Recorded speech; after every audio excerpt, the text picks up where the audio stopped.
Hello students, welcome to Proficient Academy once again. आज आप लोगों के लिए मैं एक नया चैप्टर लेकर के आया हूं और चैप्टर का नाम है फास्ट ट्रैक मर्जर और amalgamation of certain companies. Section का नंबर है 233 ऑफ कंपनीज एक्ट 2013। तो आज हम फास्ट ट्रैक मर्जर पढ़ेंगे। देखो बच्चों, नाम से ही पता लग रहा है कि फास्ट ट्रैक मर्जर क्या है, यानी कि कोई ऐसा मर्जर और ऐसा अमेलगमेशन जिसमें कि एक फास्ट ट्रैक मोड की व्यवस्था की हुई है, यानी कि जिसके अंदर समय बहुत कम लगता है, जो कि नाम से ही हमें लग रहा है कि ये फास्ट ट्रैक है, बहुत जल्दी फास्ट प्रोसेस जिसके अंदर होता है। तो देखो, याद करो, आप लोगों ने सेक्शन 230 और सेक्शन 232 पढ़ा होगा कंपनीज एक्ट 2013 का सेक्शन। अब मैं आप लोगों को याद दिला देता हूं कि सेक्शन 230 और 232 के थ्रू जो है वो नॉर्मल मर्जर होता है बिटवीन टू और मोर कंपनीज। अगर हम नॉर्मल मर्जर की बात करें तो वो सेक्शन 230 और 232 के अंदर होता है। तो ध्यान से नोट करना कि normal merger is done under section 230 and 233। But ये जो मर्जर है जिसको हम फास्ट ट्रैक मर्जर बोल रहे हैं, जिसे हम आज पढ़ेंगे, जिसका नाम है कि मर्जर और amalgamation of certain companies which is given under section 233 of Companies Act 2013। तो चलो फास्ट ट्रैक मर्जर शुरू करते हैं। और ये बहुत आने वाले एग्जाम्स में ये बहुत इंपॉर्टेंट हो सकता है क्वेश्चन। इसको बहुत छोटा सा चैप्टर है ये, और इसको बहुत ध्यान लगा के आप लोग जो है इसको पढ़ लीजिएगा।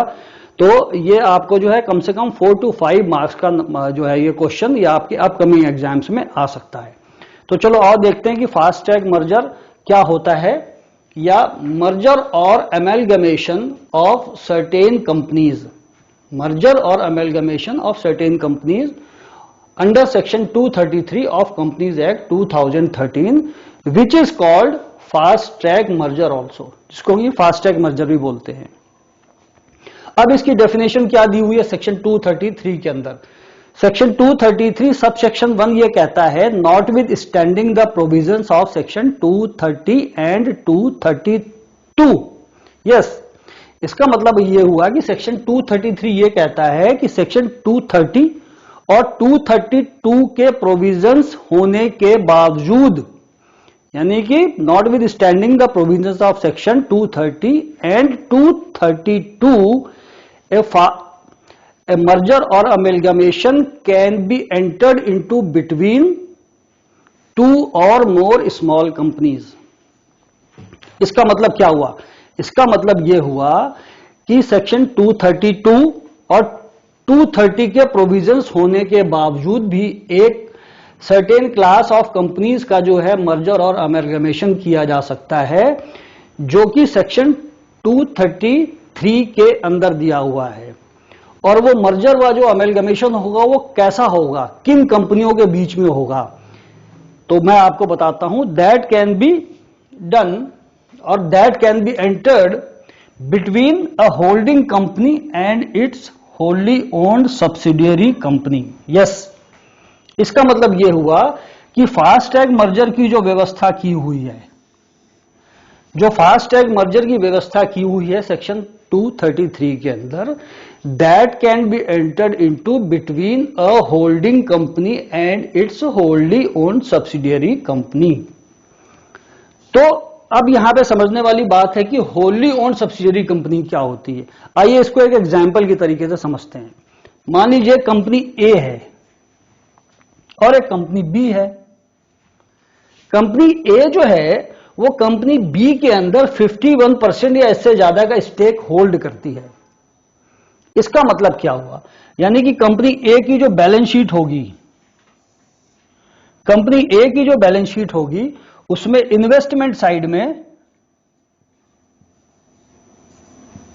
उसकी बुक्स में इन्वेस्टमेंट साइड में कंपनी बी के शेयर्स होंगे, जो कि कितने होंगे, 51 या उससे ज्यादा परसेंट, 51% या उससे ज्यादा।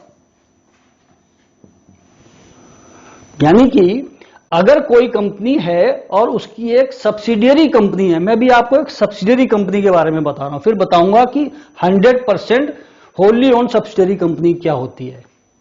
तो मान लीजिए कंपनी ए है, उसकी बैलेंस शीट में एसेट साइड में एसेट साइड में इन्वेस्टमेंट के अंदर, लोन्स एडवांसेस के अंदर, इन्वेस्टमेंट के अंदर अगर लिखा हुआ investment in the shares of company B which is 51% और more, then company B would be called, और company B would be the subsidiary company of company A. मैं समझता हूं ये आप लोगों को पता होगा, लेकिन मैं थोड़ा सा यहां पे आप लोगों को रिफ्रेश करने के लिए बता रहा हूं कि एक कंपनी ए और कंपनी बी के बीच में रिलेशन क्या है। ये उसकी होल्डिंग कंपनी है और ये उसकी सब्सिडियरी कंपनी है। और यहां पे कंपनी बी की बैलेंस शीट में क्या होगा, जो शेयर कैपिटल होगी, शेयर कैपिटल, उसके अंदर 51% या उससे ज्यादा का स्टेक जो है वो, जो इसके शेयर्स होंगे, यानी कंपनी बी के जो शेयर कैपिटल होगी उसके अंदर जो शेयर होल्डिंग पैटर्न होगा उसमें 51% या उससे ज्यादा के शेयर जो है वो कंपनी ए होल्ड करेगी। तो अगर इस तरीके की सिचुएशन आती है कि अगर कोई कंपनी दूसरी कंपनी के 51% या उससे ज्यादा के शेयर्स होल्ड करती है, तो उस सिचुएशन में हम कहते हैं कि कंपनी ए जो है वो कंपनी बी की होल्डिंग कंपनी है। This is the holding company.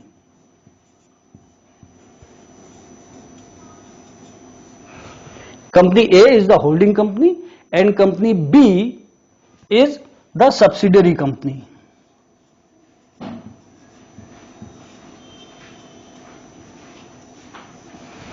तो company A is the holding company and company B is the subsidiary of company A। तो ये तो नॉर्मल सिचुएशन हो गई कि कंपनी जो है, दो कंपनियां होती हैं जिसमें एक होल्डिंग होती है और एक सब्सिडियरी कंपनी होती है। अब लेकिन हमारा जो है सवाल यहां पे खत्म नहीं हो जाता है। मैं आपको ये बताऊंगा कि यहां पे जो फास्ट ट्रैक मर्जर की व्यवस्था की हुई है वो बिटवीन होल्डिंग कंपनी एंड इस होल्ली ओन सब्सिडियरी कंपनी, यानी कि यहां पे सिचुएशन बदल जाएगी। देखिए कैसे बदलेगी, आइए उसको समझते हैं।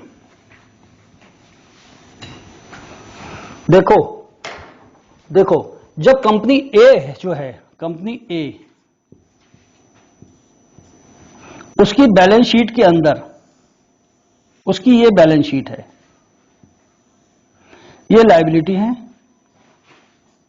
ये एसेट्स है।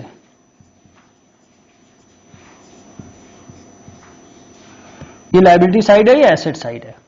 ये कंपनी ए की बैलेंस शीट है, ये लायबिलिटी साइड है, ये एसेट साइड है। इसी तरीके से कंपनी बी है,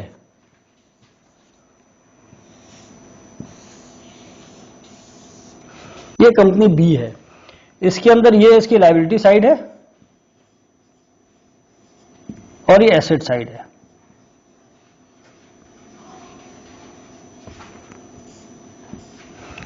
तो कंपनी ए की बैलेंस शीट में एसेट साइड में इन्वेस्टमेंट में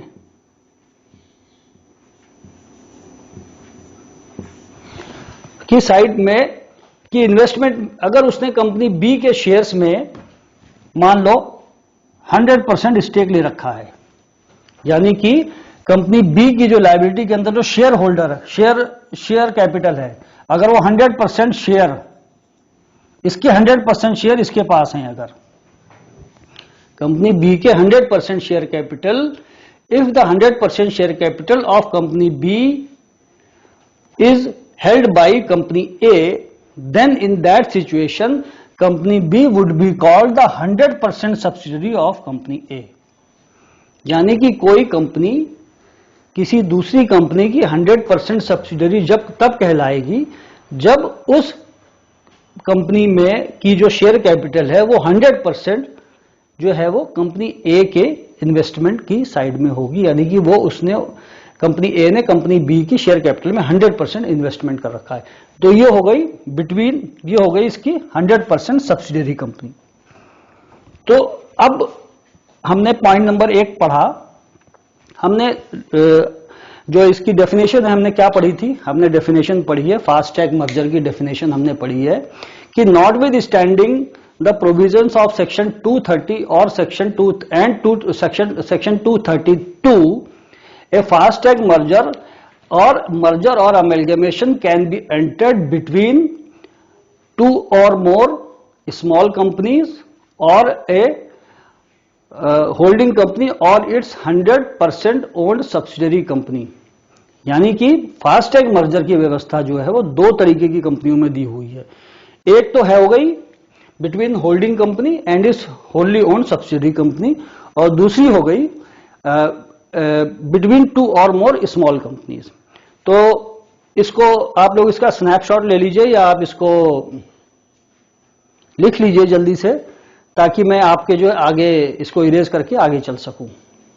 तो condition number 1, fast track merger can be entered between a holding company and it's होल्ली owned subsidiary company. तो चलिए आगे चलते हैं।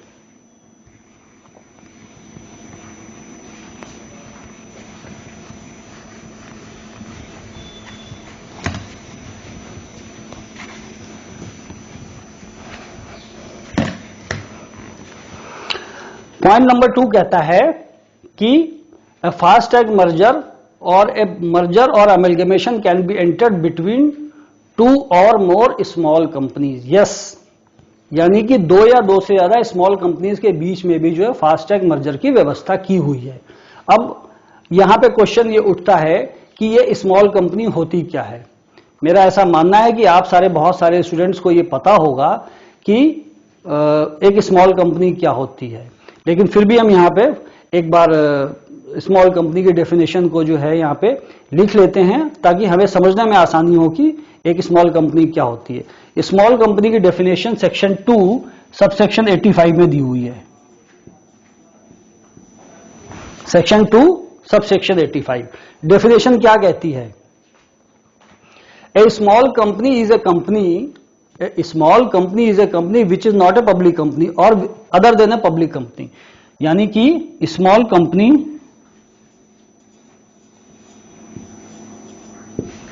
Other than a public company.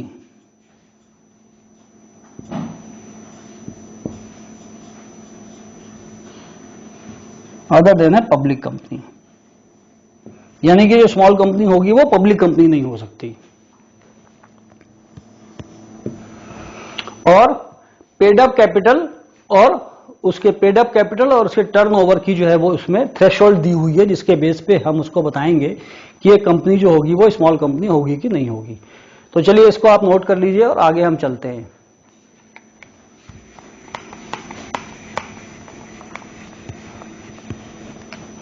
Section 2 subsection 85 small company.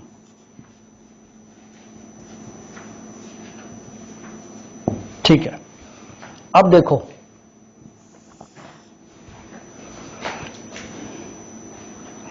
Paid up capital. पहले हम पेड अप कैपिटल की बात करेंगे। पेड अप कैपिटल जिसकी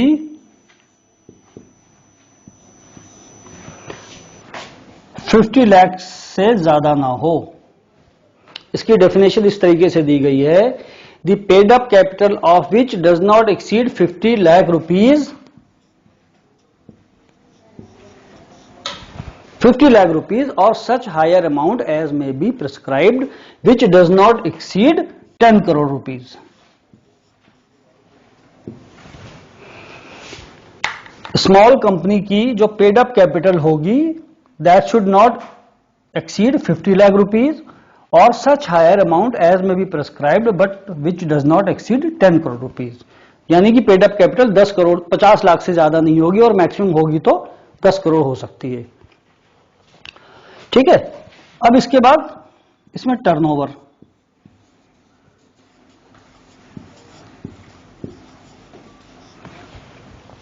टर्नओवर होगा इसका 2 करोड़ और more but which does not exceed 100 crore.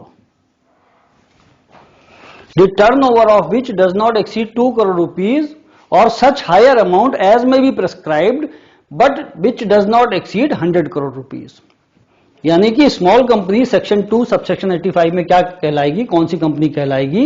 एक तो वो कंपनी जो है पब्लिक कंपनी नहीं होनी चाहिए, यानी कि जो स्मॉल कंपनी होगी that would always be a private company. आप यहां पे इस चीज को ध्यान से नोट कीजिए कि जो स्मॉल कंपनी होगी वो कभी भी एक पब्लिक कंपनी नहीं हो सकती, वो एक that would always be a private company.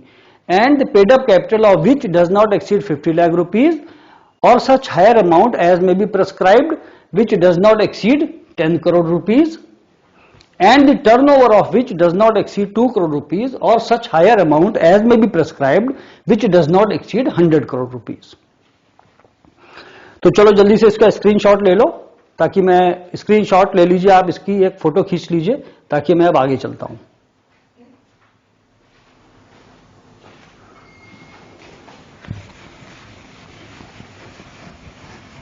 और जल्दी जल्दी मैं आपको डेफिनेशन और आगे की बता देता हूं कि स्मॉल कंपनीज की और डेफिनेशन क्या होती है.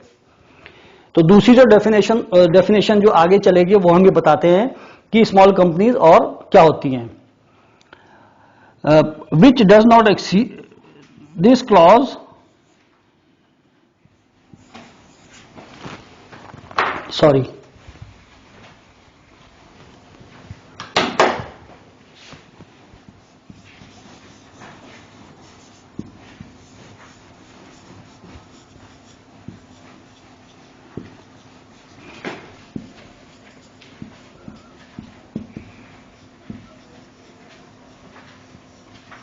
देखो, this clause does not include, इस क्लॉज में सेक्शन 2 सबसेक्शन 85 के अंदर ये चीजें शामिल नहीं होंगी. क्या क्या चीजें शामिल नहीं होंगी? Number 1, holding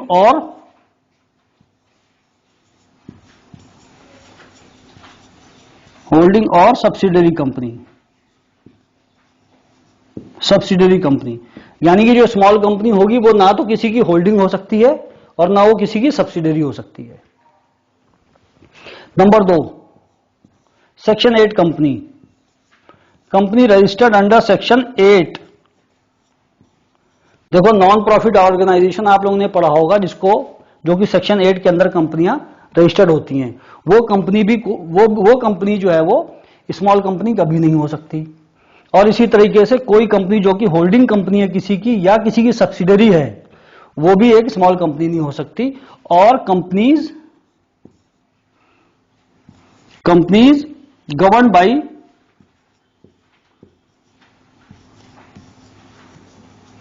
special act.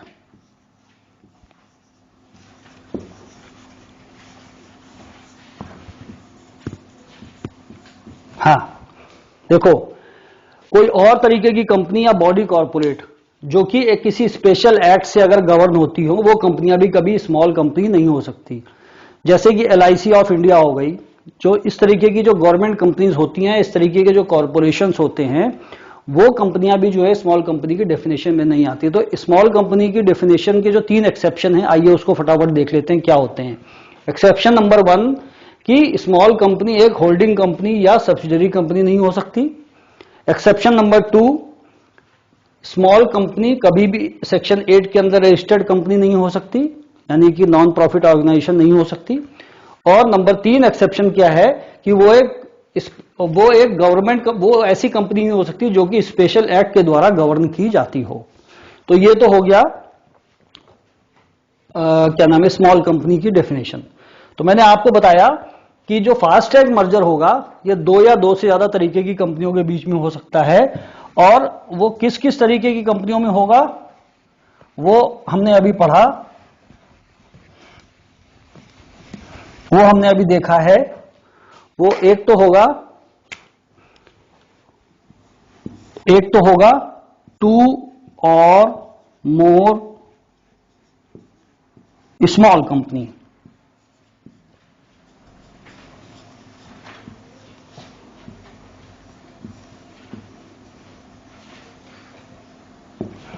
तो फास्ट ट्रैक मर्जर किन किन तरीके की कंपनियों के बीच में होगा? 2 और मोर स्मॉल कंपनीज और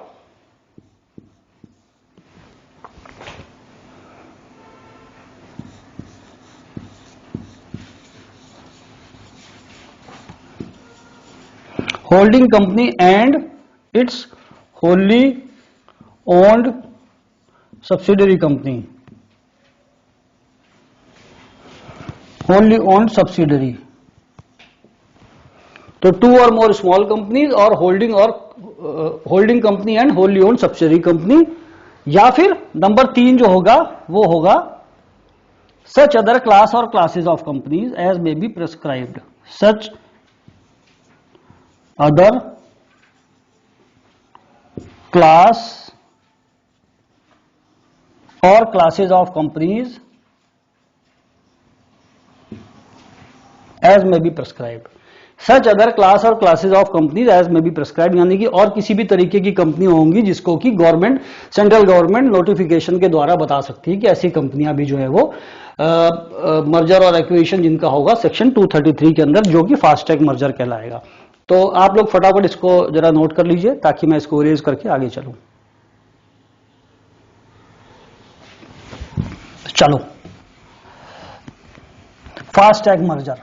अब जब भी कोई मर्जर होता है तो मर्जर जो होता है तो दो या दो से ज्यादा कंपनियों के बीच में होता है। तो जब मर्जर होगा यानी कि फास्ट ट्रैक मर्जर होगा जिसमें एक नॉर्मल मर्जर और इस मर्जर के अंदर जो मेन डिफरेंस है, जो फर्क है, वो ये फर्क है कि फास्ट ट्रैक मर्जर के अंदर एनसीएलटी यानी नेशनल कंपनी लॉ ट्रिब्यूनल का इन्वॉल्वमेंट नहीं होता है और इसमें जो है ये मर्जर की व्यवस्था जो है वो सेंट्रल गवर्नमेंट के लेवल पे ही आकर के खत्म हो जाती है। ठीक है ना, तो इसको बोलते हैं fast track merger.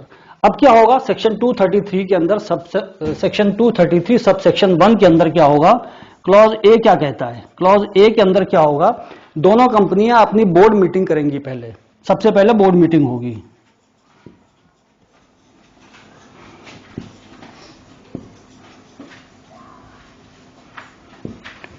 Board meeting के बाद ये रिजॉल्व होगा कि दोनों कंपनी के बीच में जो है वो मर्जर हो रहा है, यानी कि ट्रांसफर कंपनी या ट्रांसफरी कंपनी। अब जब ये दोनों कंपनियां अपनी बोर्ड मीटिंग कर लेंगी, transferor company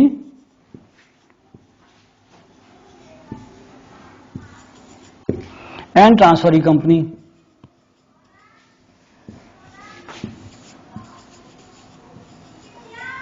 transferee company,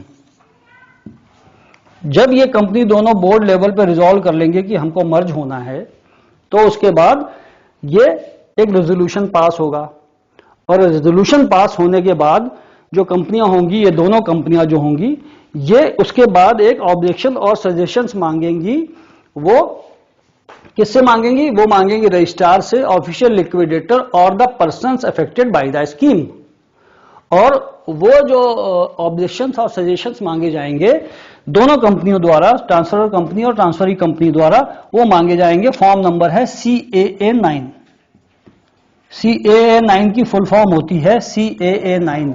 CAA 9 की फुल फॉर्म होती compromise arrangement and amalgamation, compromise arrangement and amalgamation. तो CAA 9 के अंदर जो है वो ऑब्जेक्शन और सजेशंस मांगे जाएंगे। ऑब्जेक्शन और सजेशन,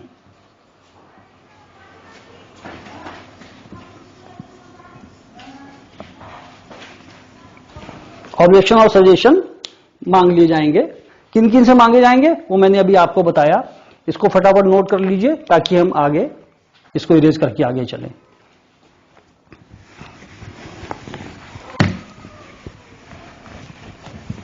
तो ऑब्जेक्शन और सजेशंस मांगे जाएंगे फॉर्म नंबर CAA 9 से, रजिस्ट्रार से, नंबर 1 रजिस्ट्रार से,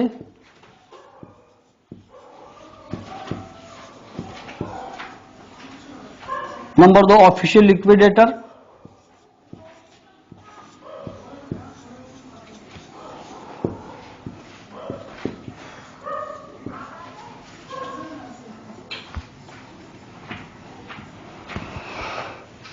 और number 3 persons affected by the scheme.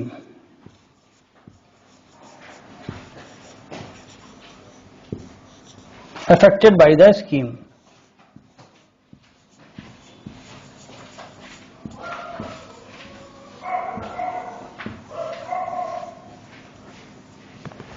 तो 3 लोगों से ये ऑब्जेक्शन मांग लिए जाएंगे CAA 9 के अंदर। ये क्या हो गया, CAA 9, फॉर्म का नंबर है CAA 9, compromise arrangement and amalgamation 9। तो इसके अंदर ये इस तरीके से सजेशन मांग लिए जाएंगे। जब इन लोगों के सजेशन आ जाएंगे तो उसके बाद कंपनी क्या करेगी, कंपनी उसके बाद एक जनरल मीटिंग करेगी। आप लोग इसको नोट डाउन कर लीजिए। तो जब ये ऑब्जेक्शन और सजेशन मांग लिए जाएंगे इन तीनों लोगों से आ जाने के बाद कंपनी अपनी एक जनरल मीटिंग करेगी और जनरल मीटिंग करने के बाद जनरल मीटिंग होगी और जनरल मीटिंग में जो 90% शेयर होल्डर होंगे, जनरल मीटिंग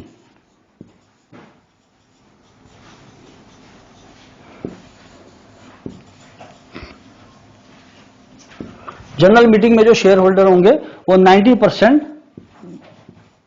जो नंबर होंगे शेयर होल्डर्स के इन नंबर्स, वो स्कीम को अप्रूव कर देंगे, वो स्कीम को अप्रूव कर देंगे। जब स्कीम अप्रूव कर दी जाएगी जनरल मीटिंग में 90% शेयर होल्डर के द्वारा, उसके बाद कंपनी जो होंगी, दोनों company, transfer company as well as the transferring company, shall file a declaration of solvency to the registrar of their respective companies। यहां पे क्या होगा कि जब दोनों कंपनी बोर्ड मीटिंग कर लेंगी, उसके बाद जनरल मीटिंग होगी। जनरल मीटिंग में 90% जो मेंबर्स होंगे कंपनी के, नंबर ऑफ मेंबर्स होंगे, वो जब कंपनी जो मीटिंग में अप्रूव कर देंगे स्कीम ऑफ मर्जर, तब उसके बाद जो है वो स्कीम को जो है वो आगे सेंट्रल गवर्नमेंट को भेजने से पहले एक डिक्लेरेशन ऑफ सॉल्वेंसी वो बनाया जाएगा। डिक्लेरेशन ऑफ सॉल्वेंसी,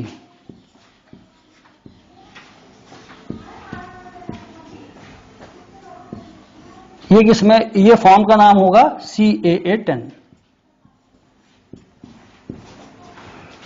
तो डिक्लेरेशन ऑफ सॉल्वेंसी CAA 10 ये रजिस्ट्रार को भेजा जाएगा।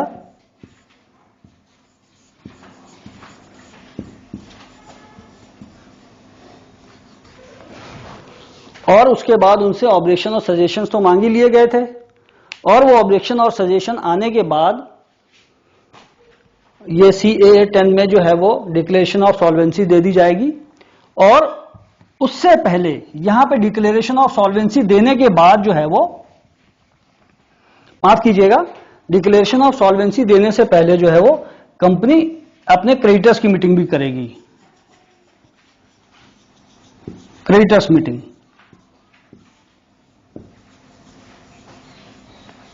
तो क्रेडिटर्स जो होंगे वो क्या करेंगे, वो 90% वैल्यू में जो क्रेडिटर्स होंगे, the creditors who owns the 90% value in the total credit of the company, वो स्कीम को अप्रूव करेंगे।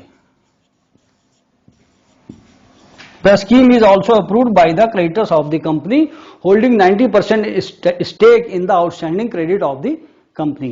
अब ये 90% क्रेडिटर्स अप्रूव कर देंगे। इसके बाद उसके बाद सॉल्वेंसी का सर्टिफिकेट दिया जाएगा, और उसके बाद ट्रांसफरिंग कंपनी होगी, यानी कि वो कंपनी जो कि बाद में मर्ज होने के बाद जो कंपनी एग्जिस्ट करेगी उसको ट्रांसफरिंग कंपनी कहते हैं।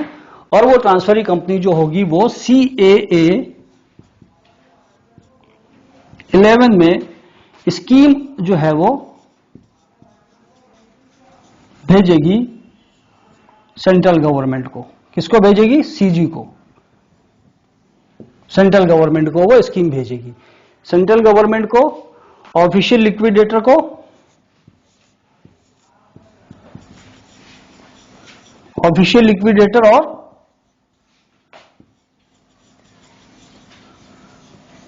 और रजिस्ट्रार को।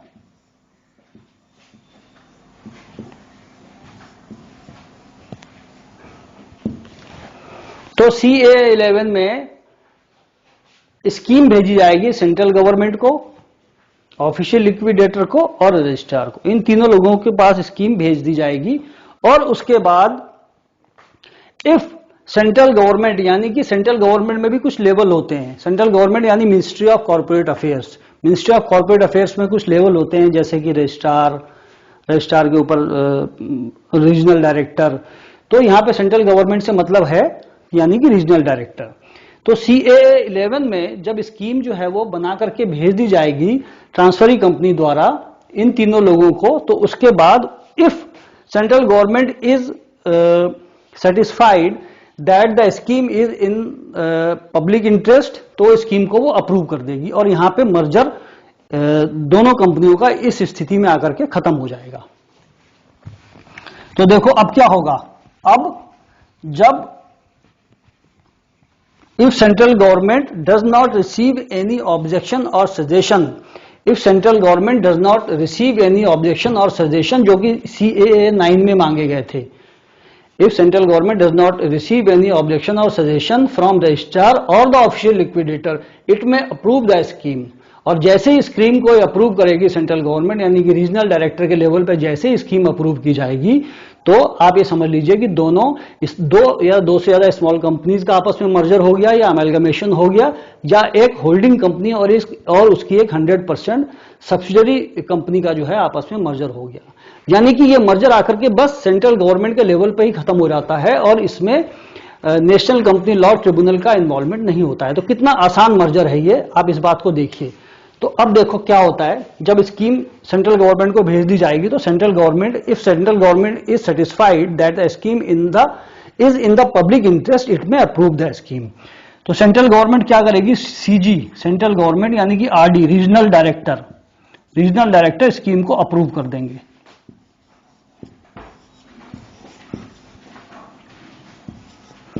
स्कीम को अप्रूव कर देंगे और CAA 12 फॉर्म जो है वो कंपनी को, यानी कि ट्रांसफरी कंपनी को दे दिया जाएगा और यहां पे आकर के फास्टैग मर्जर जो है वो पूरा खत्म हो जाता है। तो आपने देखा कि कितना आसान चैप्टर था ये, और इसमें without involvement of national company law tribunal how this FASTag merger is carried out. बहुत ही आसान व्यवस्था दी हुई है इसमें कि फास्टैग मर्जर जो है वो सेंट्रल गवर्नमेंट के लेवल पे ही आकर के खत्म हो जाता है और उसमें एनसीएलटी का कोई इन्वॉल्वमेंट नहीं होता है, क्योंकि एनसीएलटी वाला जहां पे प्रोसेस होता है उसमें बहुत ज्यादा जो है वो that is very time consuming process.